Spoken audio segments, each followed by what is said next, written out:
Hello दोस्तों। आज हम लोग शुरू कर रहे हैं प्रीवियस ईयर क्वेश्चन का 2018 में जो मैथमेटिक्स में जो सब्जेक्टिव क्वेश्चन था उस क्वेश्चन को बोर्ड पे डील करते हैं। देखते हैं उसका आंसर क्या आता है और कैसे हमको एग्जाम के लिए अच्छे से प्रिपरेशन करना है और ज्यादा से ज्यादा नंबर लेके आना है। आज हम लोग मैथ के सब्जेक्टिव क्वेश्चन कर रहे हैं और जो ऑब्जेक्टिव क्वेश्चन होते हैं मैथ के जो पूछे जाते हैं एग्जाम में और जिस टाइप के एग्जाम में पूछे जाएंगे उस टाइप के क्वेश्चन को हम लोग पीडीएफ के फॉर्म में करेंगे, क्योंकि ज्यादा क्वेश्चन होता है उसमें और करने में बोर्ड पर करने में काफी टाइम लग जाएगा और ज्यादा से ज्यादा क्वेश्चन बनाने के लिए हमको पीडीएफ का सहारा लेना पड़ेगा। इसलिए अभी सब्जेक्टिव कीजिए और इसके साथ क्या कीजिएगा, आप लिखने का भी कोशिश कीजिएगा। लिखिएगा नहीं कॉपी पेन लेकर के तो केवल सुनिएगा तो उसमें काम नहीं चलेगा। आपको लिखना पड़ेगा, क्वेश्चन को लिखना पड़ेगा अपने हैंड राइटिंग में और समझना पड़ेगा, क्योंकि एग्जाम आप ही को देना है, हम नहीं देंगे। एग्जाम में आप ही अपियर होइएगा और आप ही को अच्छा नंबर चाहिए। अगर अच्छा नंबर चाहिए तो आपको ध्यान से सुनना पड़ेगा और सारे के सारे मैथमेटिक्स के क्वेश्चन को सॉल्व करना पड़ेगा। ज्यादा नंबर लाइएगा, अच्छा डिवीजन लेके आइएगा। तो चलिए आज का हम जो मैथमेटिक्स का क्वेश्चन है 2018 के अंदर जो पूछे गए हैं उसको देखते हैं। जितना हो सके छोटा से छोटा वीडियो बनाएंगे ताकि आपको भी देखने में क्या हो, आसान लगे, उबे नहीं। सबसे बड़ी बात है उबना। पढ़ते पढ़ते बहुत आदमी उब जाता है कि चलो 2 घंटा पढ़ लिया, मैथ बोरिंग ना सब्जेक्ट हो गया। ऐसा बिल्कुल नहीं है। मैथ बहुत ही इंटरेस्टिंग सब्जेक्ट है। जितना बनाइएगा उतना ही सीखिएगा। ऐसा कोई एग्जाम नहीं जिसमें मैथमेटिक्स नहीं पूछा जाता हो। ऐसा जीवन का कोई जगह नहीं है जहां पे मैथमेटिक्स नहीं लागू हो रहा हो। सभी जगह मैथमेटिक्स लगता है। इसलिए आपको अच्छे से पढ़ना है और अच्छे नंबर लाना है। तो चलिए आज हम लोग देखते हैं जो क्लास 10th का जो मैथ का क्वेश्चन है उसको देखते हैं। तो चलिए देखते हैं प्रीवियस ईयर में जो क्वेश्चन पूछे गए थे वो क्वेश्चन क्या था। देखिए, पहला यूक्लिड विभाजन एल्गोरिथम की मदद से 870 और 225 का महत्तम समावर्तक निकाले। यूक्लिड डिवीजन एल्गोरिथम का हेल्प लेकर के आपको क्या करना है, 870 और 225 का क्या निकालना है, एचसीएफ। ये 2 नंबर का क्वेश्चन इस टाइप से आते हैं और ऑब्जेक्टिव में भी बहुत बार क्वेश्चन पूछे जाते हैं। आप कैसे निकालिएगा, एल्गोरिथम का यूज कैसे कीजिएगा। आपको नहीं आता है एल्गोरिथम, भूल जाइए। ये चीज याद रखिएगा, एल्गोरिथम जो बताए थे ए बराबर B Q plus R, where R का जो वैल्यू है वो क्या होता है, 0 से बड़ा या बराबर होता है, बट बी से छोटा होता है। ये आपको लिखना पड़ेगा, ठीक है। ये चीज आपको ध्यान में रखना पड़ेगा, तभी आप एल्गोरिथम का यूज कर रहे हैं। नहीं तो आप तो सिंपल एचसीएफ भी तो बना सकते हैं। देखिए 870 है, ऐसे लिखे, 225 से भाग लगाइए। आपको नहीं पता है एल्गोरिथम, आप सिंपल सा ये ध्यान कीजिए। एचसीएफ तो आप सीखे होंगे, एचसीएफ अगर सीखे हैं तो आप लगाइए। टू जा लगेगा क्या, ये 200 है, 200 दूनी 400 होता है, 3 से लगाइएगा 600। अब इसको मत पढ़िए, यहां पे नंबर जो है उसको पढ़िए। 200 मान लीजिए, 200 3 से लगाएंगे 600 हो जाएगा, 4 से लगाएंगे तो 8 इसके करीब पहुंच जाएंगे। लगाइए 4 से, 5 का 20, 2 4 दूनी 8, 8 2 10, 4 दूनी 8 1 9, क्या ज्यादा हो गया ना। अब ये मत लगाइए, आप ये मत कीजिए, आप यहां 3 से लगाइए। 3 5 15, 1 3 दूनी 6 1 7, 3 दूनी 6, घटाइए 10 में से 5 गया 5, ये बचा 6 में 1 पैसा दिया 16, 16 में से 7 गया 9। अब ये बचा कितना, 7, 7 में से 6 गया 1। अब क्या कीजिए, इसको घेरिए, 225 रखिए, यहां पे 1 जा लगाइए, 0 3। अब रखिए आप इतना, कितना आएगा, 6 बार में लगाइए 185, 1 2 जा 30, कट गया कट गया। अब देखिए इसी को हम एल्गोरिथम पे कैसे, क्योंकि सब्जेक्टिव है तो आपको ऐसे लिख के आइएगा, नंबर ही नहीं देगा। ये तो नॉर्मल डिवीजन, नॉर्मल एचसीएफ है। आपको क्या करना, इसको एल्गोरिथम पे बैठाना है। ये कहीं छुपा के कीजिएगा, ठीक है, रफ में, और इसी को एल्गोरिथम पे बैठाइए। क्या है, ए किसको कहते हैं, तो ये बीच वाला को, ये है 870। अब डिवीजन चेक कीजिए, इसको इससे मल्टीप्लाई करते हैं और बीच वाला आता है और जो रिमाइंडर बचता है वो जोड़ देते हैं। ये रिमाइंडर है तो ये जोड़िए, कितना है 225 गुना किससे करना है, 3 से, रिमाइंडर को जोड़ देना है। कितना है रिमाइंडर, 195, ठीक। जीरो नहीं आया, आर इक्वल टू जीरो नहीं आया, तब तक हमको डिवाइड करना जब तक आर इक्वल टू जीरो नहीं आ जाता है। अब चलिए दूसरे स्टेप में क्या कीजिए, ये डिवाइड है यहां पे दिख रहा है ना डिवाइड, इसको रखिए आप, डिवीजन चेक कर जिस तरह से करते हैं उस तरह से। 225 इक्वल टू 195 इंटू 1, रिमाइंडर कितना बचा 30। फिर यहां से डिवीजन चेक कीजिए, 195 इक्वल टू 30 इंटू 6, रिमाइंडर कितना बचा 15। अब फिर डिवीजन चेक कीजिए, यहां से डिवीजन जिस तरह से चेक करते हैं ना, भाग जिस प्रक्रिया द्वारा चेक करते हैं वही प्रक्रिया को यहां पे लिखते जाइए हर एक स्टेप वाला। अब चलिए क्या आएगा 15 2 प्लस रिमाइंडर कुछ बचा नहीं, कट गया पूरा जीरो। अब ये हो गया एचसीएफ, जिससे ये जो डिवाइड बनाया, जो जिससे रिमाइंडर जीरो आया वो हो जाता है एचसीएफ। तो यहां पे डायरेक्ट लिख दीजिएगा एचसीएफ इक्वल टू 15, ये वाला एचसीएफ होता है। तो इस तरह से आपको नहीं भी आता है ना, फिर भी आप इस प्रक्रिया को अलग कर लीजिएगा और इसको लिख दीजिएगा, इसमें आपको 2 मार्क्स मिलेगा, कोई नहीं रोक सकता है, ठीक है। लेकिन इस विधि से बनाइएगा, नंबर नहीं देगा, वो कॉपी चेक करने वालों के ऊपर है कि वो 1 नंबर दे दे खुश होके या जीरो बैठा दे, लेकिन इस प्रक्रिया में वो नंबर काट नहीं पाएंगे, इसलिए आपको ऐसे लिखना पड़ेगा। तो देख लिए 2 नंबर के लिए कितना मेहनत करना पड़ेगा, इतना। अगर आपको आता तो डायरेक्ट आप बनाते जाते, नहीं आता कोई दिक्कत नहीं है, इस प्रक्रिया से बनाते जाइए और उसको बाद में प्लेस कर दीजिए। तो इस तरह से आप बना सकते हैं। देख लिए क्वेश्चन। नेक्स्ट, ये सब्जेक्टिव क्वेश्चन है।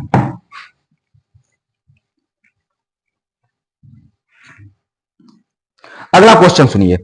अगला क्वेश्चन क्या है, बिना भाग दिए हुए बताए कि परिमेय संख्या 13/343 343 का दशमलव प्रसार शांत है या फिर अशांत है।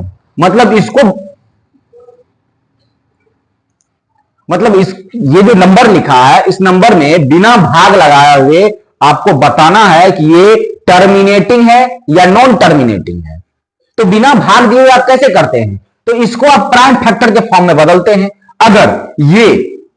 अगर ये 2 का पावर m इंटू 5 का पावर n इस फॉर्म में आता है तो ये क्या होता है, टर्मिनेटिंग। अगर इस फॉर्म में नहीं आया तो नॉन टर्मिनेटिंग। अगर इस फॉर्म में आया तो, इस टाइप से आया तो शांत, अगर इस रूप में नहीं आया तो अशांत। ऊपर में कुछ भी रहे कोई दिक्कत नहीं है। आप इसको तोड़िए, कैसे तोड़िएगा, किसी ना किसी का तो ये क्यूब है, लगाइए तो 3 से डिवाइड देखते हैं, 3 4 3 डिवाइड करते हैं 3 से, क्या 3 लास्ट में तो कट जाएगा, ऐसा बिल्कुल नहीं है। डिवीजन का रूल लगाइए, 4 3 7 3 10, नहीं कटेगा, ये बिल्कुल ही नहीं कटेगा। क्या 11 से कटेगा? अच्छा 11 से चेक करना पड़ेगा 11 से कटेगा कि नहीं। अच्छा 7 से देखते हैं, सिंपल सा 7 से लगाइए, 7 से लगाइएगा, 7 चौक 28, कितना बचा 6, 7 नंबर 63, कट गया। मतलब ये 7 का क्यूब है, यहां 49 है, यहां 7 है। ये इस 49 को क्या लिख सकते हैं आप, 7 गुने 7 गुने 7। देखिए सबको गुना कीजिएगा, कितना है 7 का क्यूब है। अगर आपको क्यूब अगर 10 तक याद रहता तो आप इसको डिवाइड नहीं करना पड़ता, आपको सोचना नहीं पड़ता। आप कहते कि सर ये देखिए ये 7 का क्यूब है, मतलब ऐसे लिखाएगा। इसमें तो इस वाला फॉर्म है ही नहीं, इसमें तो 7 आता है, जबकि यहां पे 2 और 5 के फॉर्म में आना चाहिए। तो ये नॉन टर्मिनेटिंग है, कटेगा नहीं, पॉइंट के बाद भी नहीं कटेगा, रिमाइंडर आता ही रहेगा, ठीक है, और रिपीट भी नहीं करेगा, नॉन टर्मिनेटिंग है ये। तो आप बिना सॉल्यूशन के भी बता सकते हैं। तो आप इसको जो सॉल्यूशन में डालिएगा तो इसको ऐसे लिख के बताइएगा और लिखिएगा कि यहां जो अंश हैं, अंश ऊपर वाला को कहते हैं और हर नीचे वाले को कहते हैं। यहां लिखिएगा हर जो है हर 2 to the power m into 5 to the power n के रूप का नहीं है, के रूप का नहीं है।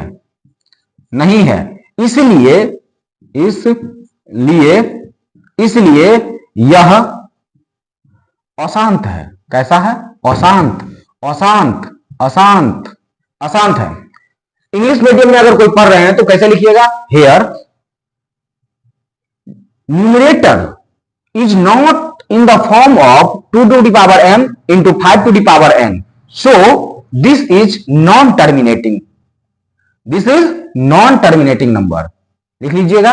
चलिए नेक्स्ट क्वेश्चन की तरफ हम लोग बढ़ते हैं। ये सब का सब 2 नंबर देगा आपको, सब का सब 2 नंबर देगा, सब का सब कितने नंबर देंगे? 2 नंबर। अगर मान लीजिए कि इससे रिलेटेड कुछ और भी चीजें बता ही देते हैं।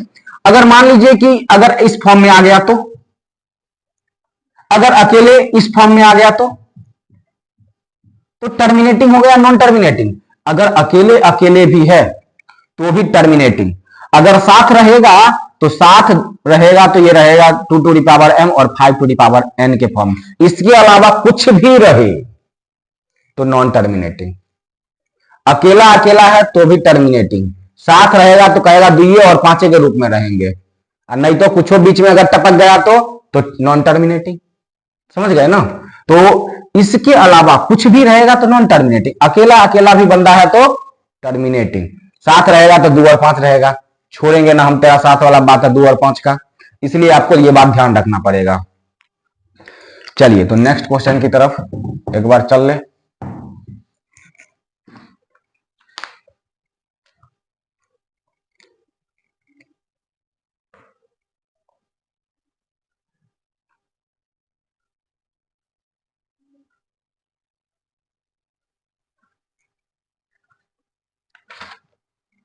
एक क्वेश्चन देखिए क्या पूछा है।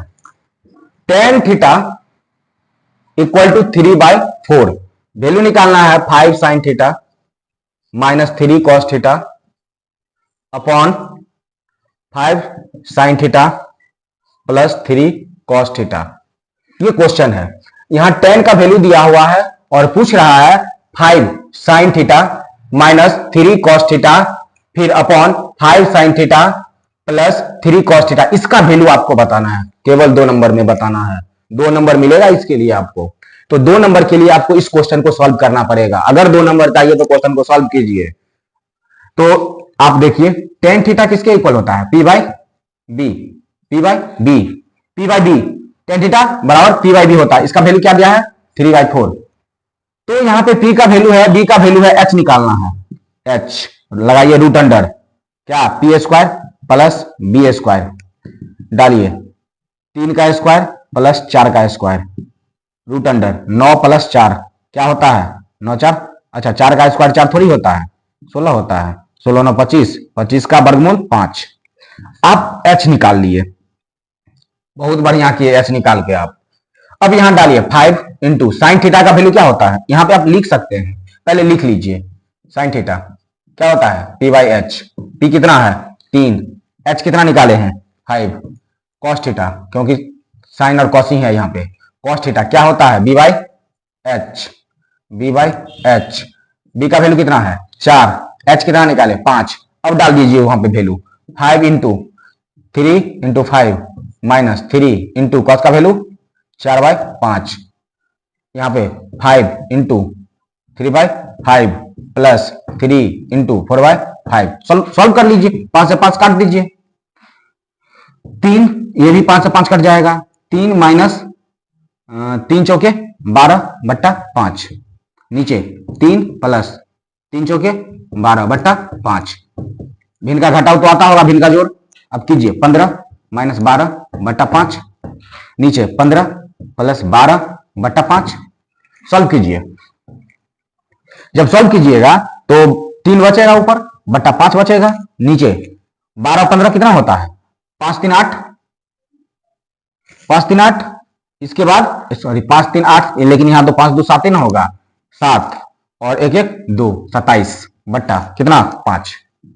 अब इसको अगेन सॉल्व कीजिए, 3/5 गुने ये 5 ऊपर चल जाएगा, 27 नीचे आ जाएगा, काट दीजिए, 3 नंबर 27। कितना आया आंसर? 1/9।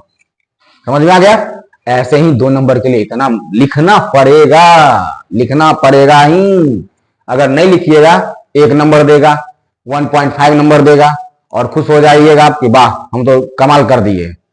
ऐसा बिल्कुल नहीं है, आपको अच्छा नंबर लाना ही पड़ेगा अगर पढ़ रहे हैं तो। ठीक, अब आगे की तरफ मूव करते हैं। लिखते भी जाइए, कॉपी निकालिए, पेन निकालिए, लिखिए।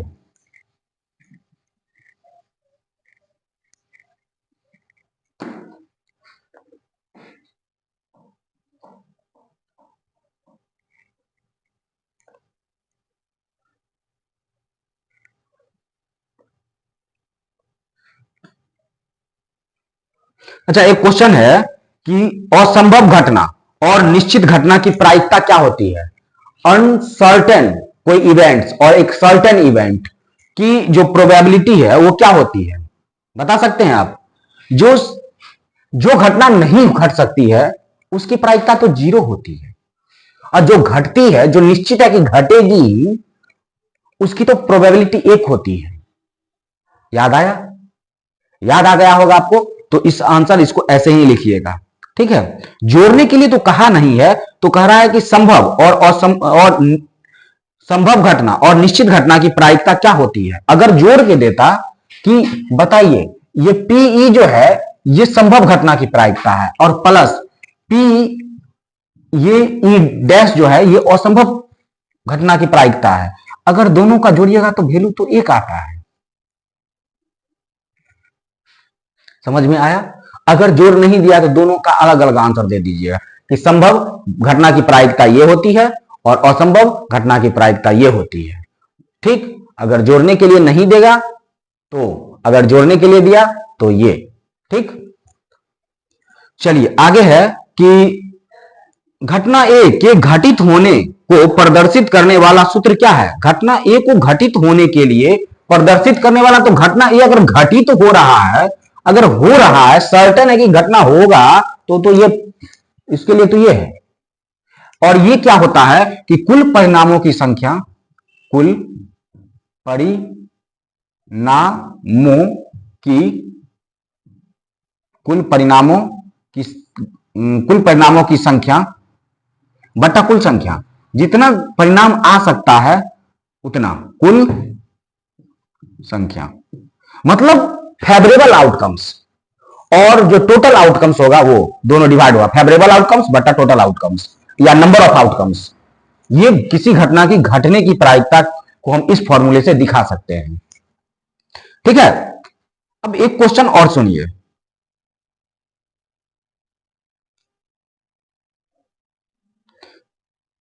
अच्छा, मीन निकालने की क्या प्रोबेबिलिटी, सॉरी मीन निकालने की प्रोबेबिलिटी बोल रहे हैं, मीन निकालने की क्या सूत्र होता है? सूत्र पूछे हुआ है। मीन कैसे निकालते हैं? माध्य, माध्य कैसे निकालते हैं? 2 नंबर का है, फॉर्मूला पूछा है, मीन निकालने के लिए पूछा है, मीन फॉर्मूला बताइए। इसलिए कहा जाता है कि आप फॉर्मूला कम से कम मैथ का रट्टा मार दीजिए। अगर फॉर्मूला भी रट्टा मार दीजिएगा तो बहुत सारा आंसर आप दे सकते हैं।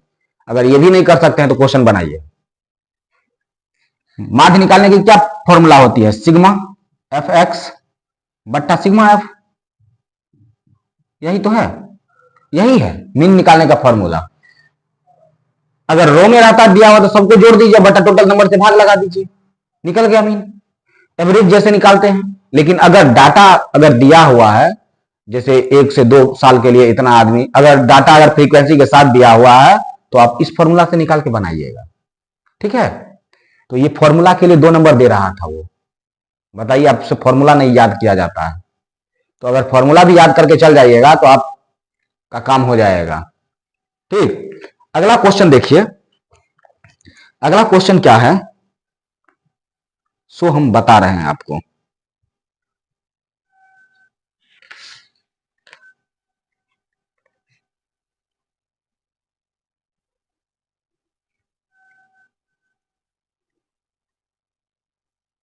देखिए, कह रहा है कि किसी त्रिभुज के 3 कोण हैं।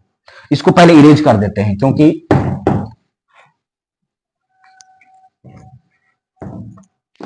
देखिए कह रहा है क्या, क्वेश्चन है कि किसी, कहां गया, किसी त्रिभुज के 3 कोण, 3 कोण, ये त्रिभुज रहा, इसका 3 गो कोना है, ठीक है।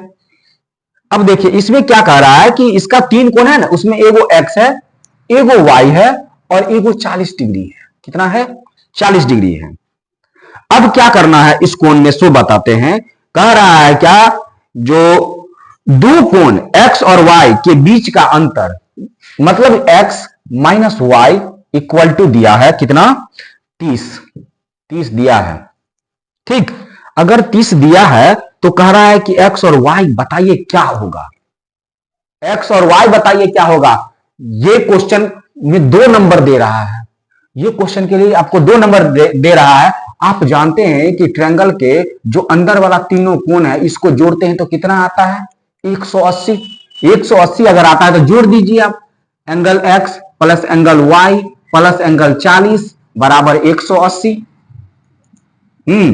अब x plus y equal to 180, अब माइनस 40 को उधर ले जाइए, घटा दीजिए, तो x plus y equal to 140 मिलेगा। इसको मान लीजिए इक्वेशन फर्स्ट, इसको मान लीजिए इक्वेशन सेकेंड। अब दोनों इक्वेशन को सॉल्व कीजिए। क्या कीजिएगा, इसको हम मिटा देते हैं इक्वेशन छोड़ करके, ये बीच का हम मिटाते हैं क्योंकि हमको इससे लेना है काम। फिर जाके आप कीजिएगा थोड़ा सा आराम। अब यहां पे देखिए x plus y equal to कितना है 140। अब इसको ही मिटा देते हैं। अब इस दोनों को क्या कीजिए, जोड़ दीजिए, दोनों इक्वेशन को क्या कीजिए, प्लस कीजिए। जब प्लस कीजिएगा तो ये दोनों कट जाएगा और x को जोड़िएगा तो 2x, इधर जब जोड़िएगा तो कितना मिलेगा 170। 170 और आप खुश होके x का वैल्यू निकाल लीजिएगा 170 और बट्टा में 2 आई कट जाएगा। 8 दूनी 16, एक उसको चला गया तो बन गया 10 और 2 पंचे 10 कट गया। लीजिए x का वैल्यू आप दे दिए। हम खुश हो गए कि आप क्वेश्चन बनाना सीख गए। आप x का वैल्यू निकाल लिए। क्या x का वैल्यू यहाँ पे अगर 85 आ जाए तो हम तीनों को जोड़ के 180 जो किए थे तो दूगों का तो वैल्यू है, 180 में से घटा लेंगे तो वाइयों का तो वैल्यू हम निकाल सकते हैं यहां से, है कि नहीं? तो निकाल लीजिएगा आप। अब हम नहीं बनाएंगे इसको ना। चलिए अब अगले क्वेश्चन की तरफ मूव करते हैं। आप 10वां में है इसलिए आप निकाल सकते हैं, ठीक है। अब थोड़ा सा मेहनत कीजिए, अगला क्वेश्चन देखते हैं। अगला क्वेश्चन एपी का है। किसका है? एरिथमेटिक प्रोग्रेशन का है, एपी का है। और आप एपी खूब पढ़े होंगे अपने जमाने में। आज मेरे जमाने में आइए और आंसर दीजिए जल्दी से। 2 4 6 8 और डॉट डॉट डॉट दिया हुआ है। कह रहा है क्या कि 11वां पद की गणना कीजिए। 11वां पद मतलब A11, बताइए इसको कि क्या होगा। ये एपी है, ये आर इन एपी, तो इसका जो 11 टर्म होगा, 11 टर्म वो क्या होगा ये बताइए जरा सा इसको। अच्छा, इसका फर्स्ट टर्म क्या होगा? ए इक्वल टू क्या है 2। क्या इसमें से कॉमन डिफरेंस या सारवांतर आप निकाल सकते हैं कि नहीं? सीखे होंगे कि अगला टर्म में से पिछला टर्म को घटा दीजिए, सारवांतर निकल जाता है। घटा दीजिए, 4 - 2 कितना मिला 2। यहां भी देखिए 2 2 बढ़ रहा है ना। कॉमन डिफरेंस क्या है 2। अच्छा, 11वां पद निकालने के लिए आपको 11वां पद लिखने आना चाहिए पहले कि कैसे लिखिएगा। a प्लस 10d लिख सकते हैं इसको। अब इसको जब सॉल्व कीजिएगा तो a का वैल्यू कितना है 2 और 10 और d का वैल्यू कितना है 2। आप इसको सॉल्व कर लीजिए। 2 प्लस 10 दूनी 20, दोनों को जोड़िएगा तो हो जाएगा 22। तो इसका 11वां पद कितना होगा 22। कितना होगा 22। 11वां पद कितना होगा 22। अब चलिए, अगर आप ये क्वेश्चन बना लिए हैं तो हम आगे चलते हैं, देखते हैं आगे कैसा क्वेश्चन है। आगे क्वेश्चन है कि √3 को आप प्रूफ कीजिए कि यह एक इरेशनल नंबर है। √3 को प्रूफ कीजिए कि यह एक इरेशनल नंबर है। Proof that √3 is an irrational number. कैसा नंबर? Irrational number. आज तक बिहार बोर्ड इस क्वेश्चन को नहीं भूला है, ये इरेशनल नंबर प्रूफ करने वाला क्वेश्चन। इसलिए इस टाइप के क्वेश्चन को आप रट्टा मार लीजिए, रट्टा मार दीजिए इस क्वेश्चन को, इस टाइप के क्वेश्चन को, ये पूछबे करेगा। ठीक है, इस बार सौभाग्य से 2 नंबर में पूछा है। ये इसकी खूबसूरती है कि कभी ये 2 नंबर में पूछे जाते हैं तो कभी 3 नंबर में पूछे जाते हैं, लेकिन पूछे जाते हैं। तो चलिए इस क्वेश्चन को कैसे बनाइएगा। तो सबसे पहला काम है आपको लेट करना। Let √3 is a rational number. √3 is a rational number. मान लीजिए कि यह जो √3 है, माना कि √3 एक परिमेय संख्या है। अगर यह परिमेय संख्या है तो इसको P/Q के रूप में तो हम लिख सकते हैं, जहां where P and Q both are integer, दोनों का दोनों क्या है इंटीजर है, या कंपोजिट नंबर मान लीजिए, या प्राइम को प्राइम नंबर मान सकते हैं। कंपोजिट नहीं मानिएगा क्योंकि उसमें 2 से ज्यादा फैक्टर आता है, इसलिए इसको क्या मानिए प्राइम नंबर मान लीजिए। और कह दीजिए कि इसमें एक के अलावा कोई दूसरा फैक्टर है ही नहीं। अगर आप ऐसा मान लिए तो आप क्या कीजिए, खुश होकर स्क्वायरिंग बोथ साइड कर दीजिए, दोनों तरफ वर्ग कीजिए। क्या कीजिए, दोनों तरफ क्या करना है, वर्ग। वर्ग का क्या मतलब, स्क्वायरिंग बोथ साइड कर रहे हैं, दोनों तरफ वर्ग कर रहे हैं। तो √3 का वर्ग कीजिएगा, इधर P/Q का वर्ग कीजिएगा। खुश होके कीजिएगा, नहीं तो दुखी मन से नहीं कीजिएगा। तैयारी करने हम लोग आए हैं, हम नहीं आए हैं, आप आए हैं, इसलिए आप खुश होके बनाइए क्वेश्चन और सीखिए, एग्जाम में पूछा जाता है। अब √3 का स्क्वायर क्या होगा, 3, और ये P का स्क्वायर हो गया और ये Q का स्क्वायर हो गया। ऐसे देखिए, बाई क्रॉस क्रॉस कर दीजिए, 3Q square equal to P square. अब यहां अगर आप Q स्क्वायर निकालिएगा तो ये P स्क्वायर को 3 से डिवाइड कर रहा है कि नहीं, तो लिखिएगा यहां P स्क्वायर 3 से विभाज्य है। क्या है, विभाज्य है। इसीलिए किस लिए, इसीलिए P भी 3 से विभाज्य होगा, इसीलिए P भी 3 से विभाज्य होगा। फिर क्या करना है, अगेन फिर इसको क्या करना है, लेट करना है। क्या लेट कीजिएगा, P इक्वल टू 3m मान लीजिए। मान लिए ऐसा इसलिए क्योंकि यहां भी 3 था, इसलिए यहां पे 3 मान लिए। m हमको एक अलग से मन कर गया, हम इस मान लिए। आपको मन करेगा तो यहाँ TO मान सकते हैं, कुछ को मान लीजिए आप, ठीक है, लेकिन PQ से अलग मानना है। यहां भी स्क्वायरिंग कीजिए दोनों तरफ, इधर भी स्क्वायरिंग कर दीजिए both side. P square equal to 3 3 जा 9 m स्क्वायर। अच्छा, P स्क्वायर को कुछ देर पहले हम लोग यहां पे देखिए, इसको हम मान लेते हैं वो इक्वेशन। P स्क्वायर बराबर क्या माने थे, 3Q स्क्वायर। तो P स्क्वायर बराबर 3Q स्क्वायर कर दीजिए, यहां पे 9 रख दीजिए m स्क्वायर। अगर E एक बराबर है तो E भी तो एक बराबर है, दोनों तो आपस में बराबर है, तो हम इसको लिख सकते हैं 9m square equal to 3Q square. हमको इधर खाली m चाहिए, 9 नहीं चाहिए, तो नहीं चाहिए तो m स्क्वायर इधर रख दीजिए और इसको भेज दीजिए इधर। आ जाओ इधर, काट दीजिए, 3 1 जा 3 3 3 जा 9 m square equal to Q square बट्टा 3। अब यहां देखिए क्या हो रहा है कि ये Q जो था, Q भी 3 से डिवाइड हो रहा है। फिर लिखिएगा यही बात, यहां Q स्क्वायर 3 से विभाज्य है, इसीलिए P भी 3 से विभाज्य होगा। अतः हमारी मान्यता जो थी, हम जो एज्यूम किए थे वो गलत हो गया। हम क्या यहां पे लिखे थे, P और Q दोनों प्राइम नंबर है, लेकिन यहां क्या P भी 3 से भाग लग रहा है और Q भी 3 से भाग लग रहा है। और प्राइम नंबर में या तो 1 से डिवाइड होता है, नहीं तो खुद से होता है, लेकिन यहां जो था वो 3 से भी डिवाइड हो रहा है। हमारी मान्यता गलत हो गई, इसीलिए √3 इज एन इरेशनल नंबर। बात समझ में आ गया, पल्ले पड़ गया। अब चलिए आगे, ऐसे ही बनाना पड़ेगा।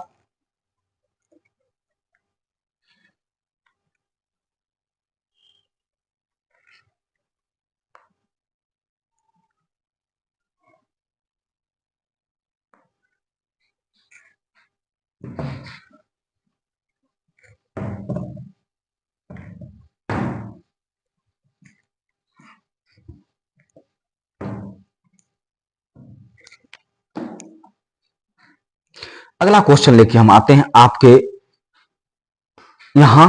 देखिए, आपके पास एक अगला क्वेश्चन है और बहुत सुंदर सा क्वेश्चन है। ऐसा नहीं कि बहुत खराब सा क्वेश्चन है, बहुत सुंदर क्वेश्चन है। ऐसा क्वेश्चन आपको देखे भी नहीं होंगे। देखिए, कह रहा है कि एगो बिंदु यहां है और एगो बिंदु यहां है, एक दोनों को मिला दिए, हम दोस्ती बना दिए इसको। इसका नाम रख दिए A है और इसका नाम लिख दिए B है, ठीक है। और इसका पॉइंट दे देते हैं, ये है 5 और 8, माइनस का 8 है, और ये जो है ये है माइनस का 7 माइनस का 3। कह रहा है दोनों पॉइंट के बीच में डिस्टेंस बताइए कितना डिस्टेंस है। डिस्टेंस फॉर्मूला पढ़े भी हैं, दूरी सूत्र पढ़े हैं ना। अब लगाइए यहां पर दूरी सूत्र, निकालिए कितना दूरी है A और B के बीच का। अगर बढ़ेगा घटेगा तो कहीं पास ले जाएंगे, ठीक है। अब दूरी निकालिए, दूरी निकालने के लिए फॉर्मूला होता है, क्या होता है, देखिए x2 माइनस x1 का whole square plus y2 minus y1 का होल स्क्वायर, यही तो फॉर्मूला होता है। याद आ गया होगा आपको? हाँ, याद करके रखिए ये सब चीज। ऑब्जेक्टिव में कभी कभी फॉर्मूला पूछ लिया करता है, इसलिए आपको याद रखना पड़ेगा फॉर्मूला। चलिए, अब x2 क्या है और x1 क्या है, y1 क्या है और y2 क्या है। देखिए, ये जो दिख रहा है ये x1 है, और ये जो दिख रहा है ये y1 है, ये जो दिख रहा है ये x2 है, और ये जो दिख रहा है ये y2 है। लगाइए फॉर्मूला पे वैल्यू वैल्यू डालिए। देखिए, x2 के जगह पर क्या है, माइनस का 7, फिर यहां माइनस होगा माइनस का 5, प्लस यहां पे y2 के जगह पर क्या डालिएगा, माइनस का 3, और यहां पे क्या डालिएगा, माइनस, और फिर है माइनस 8। इसको बड़ा ब्रैकेट में डाल देते हैं, छुद्दू को छोटका नहीं बढ़िया लगेगा, ठीक है। चलिए, माइनस का 7 और माइनस का 5 माइनस का 12 हो जाता है। अगर आप घटा उठा दे रहे होंगे तो बहुत बढ़िया करते होंगे, लेकिन हमारे जमाने में तो जुड़ता ही है, ये भी माइनस में, ये भी माइनस में है। बहुत आदमी जोड़ियो देता है, कभी कभी घटाइयो देता है, नहीं तो दिक्कत है वहां पर। अब देखिए यहाँ पे क्या हो रहा है, माइनस का 3 और प्लस हो जाएगा माइनस माइनस गुना होके, तो ये हो जाएगा 8 और यहां पर स्क्वायर। अब देखिए 12 का जब स्क्वायर कीजिएगा तो 144, प्लस यहां घट जाएगा तो 5 का स्क्वायर हो जाएगा, और आपको याद है 5 का स्क्वायर, ये सब बताने वाली बात नहीं है, 25 होता है। और दोनों को जब जोड़ दीजिएगा तो क्या 169 नहीं हो जाएगा। अगर 169 हो गया तो आपको 13 तक का बोले थे कम से कम स्क्वायर वार याद करने के लिए, आप तो किए नहीं। देखिए यहाँ 13 का स्क्वायर आ गया ना, ये 13 का स्क्वायर है, यहां से 13 मिलेगा आपको, तो ये दोनों के बीच का डिस्टेंस क्या है, 13। अब यहां सेंटीमीटर डालिएगा कि मीटर डालिएगा, कुछ नहीं डालिएगा यहाँ पर, ठीक है ना। तो सेंटीमीटर होता है ना ही मीटरे होगा, यहाँ पे होगा इकाई, इकाई लिखिएगा, ठीक है। और इंग्लिश में अगर आप पढ़ रहे हैं तो यूनिट लिखिएगा, ये नहीं कि सेंटीमीटर और मीटर लिख दीजिएगा कि नंबर कट जाएगा, 2 नंबर में से क्या नंबर मिलेगा, ठीक है। इसलिए ये सब बात ध्यान रखिएगा।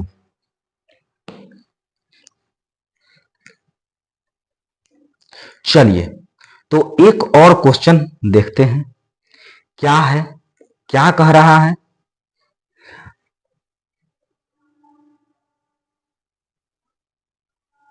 अच्छा, चित्र और आपको बनाने आता है, रेखा और खींचने, क्या आप लोग ग्राफ बनाना जानते हैं? अगर जानते हैं तो समझ लीजिए कि आपको ज्यादा नंबर मिलेगा, क्योंकि एक क्वेश्चन तो रहेगा ही रहेगा, और वो भी लॉन्ग टाइप आंसर में रहता है। हमारे पास बुक है प्रीवियस ईयर क्वेश्चन का, इसलिए आप बुक देख रहे होंगे, हाथ में लेके घूम रहे हैं, इसे पढ़ा नहीं रहे हैं, इसमें से क्वेश्चन देख रहे हैं, ठीक है, कि क्वेश्चन क्या है। अब सारा क्वेश्चन हम 18 से लेके 24 तक नहीं रट्टा मार देंगे, हम तो बुके का सहारा देंगे ना, इसलिए ये बुक से देख के बता रहे हैं आपको कि क्वेश्चन देख लेते हैं एक बार, ठीक है। अब देखिए कि क्या कह रहा है क्वेश्चन और क्या होगा इसका आंसर। क्वेश्चन एगो सुंदर सा है, क्या है, अगर कह रहा है कि बताइए कि cosec, cosec theta minus cot theta, इसको कर दीजिए स्क्वायर, ठीक है। तो ये आता है 1 माइनस कॉस थीटा, अब बट्टे में आता है 1 प्लस कॉस थीटा। बताइए, बहुत आदमी ऐसा भी है, बहुत बच्चे ऐसे भी हैं कि देखा कि ट्रिग्नोमेट्री का क्वेश्चन है, कल जोड़ लेता है कि जो हमसे ही नहीं बनेगा। क्यों? क्योंकि उसको साइन कॉस टेन और सेक ये सब याद ही नहीं है, इससे रिलेटेड जो आइडेंटिटीज है वो उसको नहीं याद है, इसलिए ऐसे क्वेश्चन को वो भगवान के भरोसे छोड़ देते हैं कि जो कॉपी चेक करने वाले हैं वो खुश होकर एक आध नंबर दे देगा, क्योंकि क्वेश्चन तो हम लिखे हैं ना। क्वेश्चन लिखने का नंबर नहीं मिलता, आंसर लिखने का नंबर मिलता है। आप क्वेश्चन खाली छोड़ के चल आइएगा तो आपको नंबर मिल जाएगा। किस दुनिया में है? हम भारत में हैं, इसी दुनिया में है, ठीक है। और ये जो क्वेश्चन है इसको कैसे सॉल्व कीजिएगा, क्या आपको ये पता है इस किसके बराबर होता है? हाँ सर पता है, 1/, हमको पहले ये समझ आइए कि हम एलएचएस से चले कि आरएचएस से चले। क्या हम आरएचएस को सॉल्व करके ये ला सकते हैं? नहीं, हमको इसी को सॉल्व करना पड़ेगा, जो आसान होगा, जिस साइड से आसान होगा हमको उसी साइड से चलना है। हमारे लिए एलएचएस आसान है, हम एलएचएस से आरएचएस की तरफ जाएंगे। एलएचएस में क्या है, cosec theta minus cot theta, इसका है स्क्वायर। सॉल्व कीजिए। इसको कॉसेक थीटा को क्या लिख सकते हैं, 1/sin theta minus cos theta को क्या लिख सकते हैं, कॉस थीटा बट्टा साइन थीटा। अब बताइए, अगर किसी को इसका रेसिप्रोकल नहीं याद हो, इसका फॉर्मूला नहीं याद हो, तो क्या वो बना पाएगा, नहीं, इसलिए ये हार्ड हो जाता है। अगर आप याद है, आप खुश होके बनाइएगा। बहुत बच्चे हैं जिसको बहुत सारे आइडेंटिटीज याद है, वो आसानी से इस क्वेश्चन को बना लेते हैं, कम समय में बना लेते हैं। इसलिए आपको भी करना पड़ेगा, नंबर चाहिए, पढ़ना पड़ेगा। चलिए अब इसको भिन्न का घटाव और कीजिए। आप तो पढ़े लिखे आदमी हैं, कीजिए घटाव। साइन एलसीएम आ गया, 1 माइनस कॉस थीटा, इसका हो जाएगा स्क्वायर। अगर स्क्वायर हो गया तो क्या आपको लग रहा है कि केवल इसका है, ये पावर दू कि इसका भी है, इसका भी है? तो देखिए यहां पे 1 माइनस कॉस थीटा पूरे का पावर हो गया ये, और नीचे साइन स्क्वायर थीटा हो जाएगा। ठीक है, जब इसको फर्दर सॉल्व कीजिएगा तो क्या होगा, 1a square minus 2ab plus B square,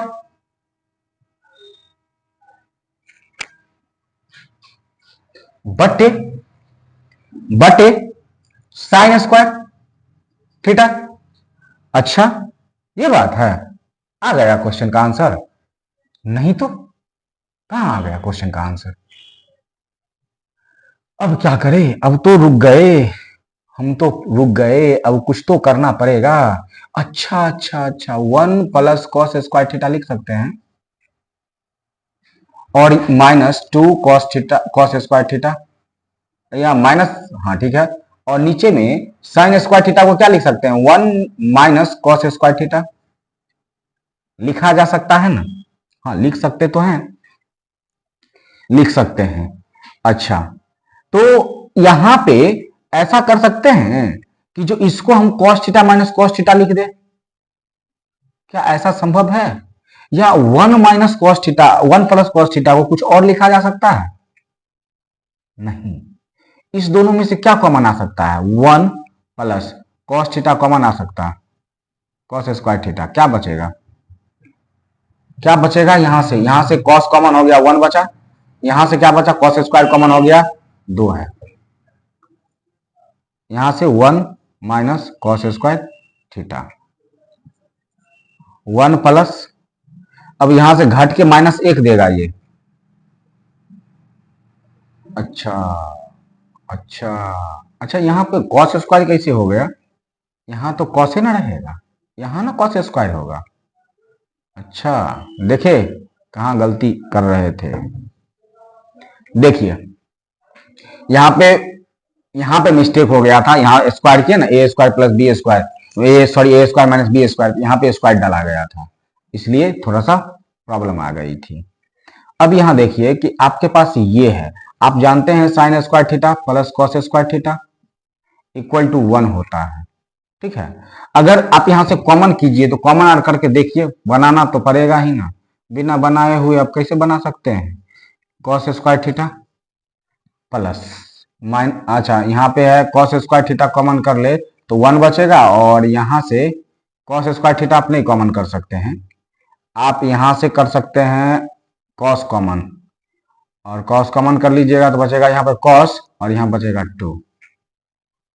कुछ फायदा, कुछ फायदा नहीं, कुछ तो गड़बड़ है, एक का वैल्यू रख के देख ले।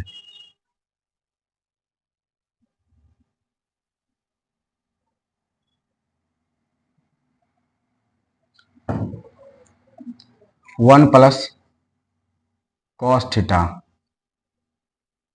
और कॉस स्क्वायर थीटा को ऐसा कर सकते हैं, cos theta into cos theta बट्टा 1 माइनस कॉस स्क्वायर थीटा। चलिए कुछ तो हो सकता है, नहीं इस दोनों में से कॉमन तो आ सकता है, 1 प्लस कॉस थीटा कॉमन कर लेंगे तो बच जाएगा क्या, 1, और प्लस कॉस थीटा कॉमन हो गया इस दोनों में तो 1 प्लस कॉस थीटा बट्टा, नहीं हुआ नहीं हुआ नहीं हुआ गड़बड़ हो गया।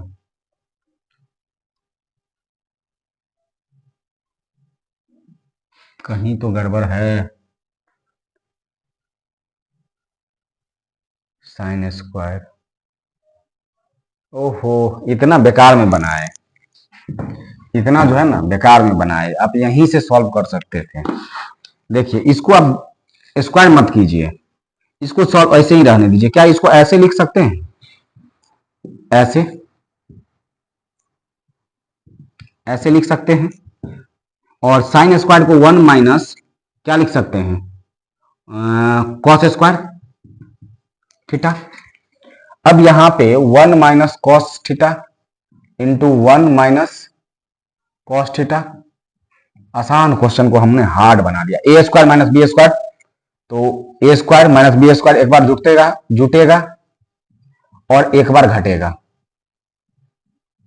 देखिए आ गया, आसान क्वेश्चन था। हम इसको फालतू का आपसे बात करने के चक्कर में हम इसको लेके कहां चले गए? अहमदाबाद, महात्मा गांधी से इसको मिलाने चले गए थे लेकर के, इसलिए इसका आंसर थोड़ा सा वक्त ले लिया। देखिए आ गया ना? तो ऐसे करके आप बना सकते हैं। थोड़ा सा मिस्टेक कीजिएगा, कहीं से कहीं अहमदाबाद गुजरात चल जाइएगा, इसलिए थोड़ा सा वक्त देकर के इस टाइप के क्वेश्चन को सॉल्व कीजिएगा। तो इस वीडियो में फिलहाल हम इतना ही बात करेंगे। तो धन्यवाद आप सभी को।